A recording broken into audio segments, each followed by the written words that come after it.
Michelle's seen a lot of grief in the hospitals, but she recognizes, yes, there's been losses, but also a lot of saves. Michelle is determined and she is selfless. It's impressive to watch her work. She is very caring in what she does, almost too much.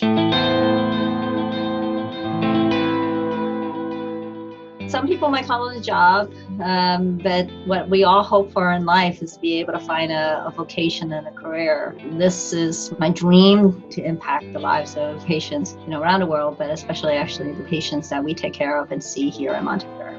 Montefiore Healthcare System, which is the largest academic medical center that serves the community of the Bronx. What we've had here in the last 3 months has been unprecedented. Nearly 5,000 patients with COVID during that time. We were very concerned that we were just going to get buried. This was a challenge for the entire city of New York.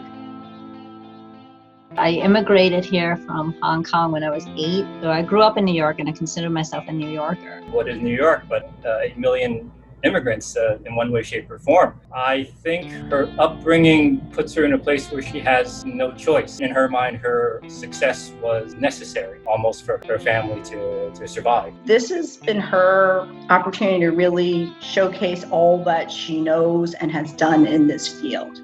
It's really impressive that she's able to do all this and also raise 2 great sons. Like many of us, I draw a lot of strength from my family, who's supported me throughout this whole thing. At the beginning of the pandemic, I was one of the people on my team who was busy intubating patients. Intubation is a procedure that comes with a higher risk of transmission of the virus. And I came down with COVID myself. I had fevers for about 10 days, but during that, the pandemic was starting to pick up, a doubling and tripling of number of COVID patients coming into the hospital each day. All of the operational work of escalating ICU capacities and building our command center to help us manage these patients, I was able to do that while sick.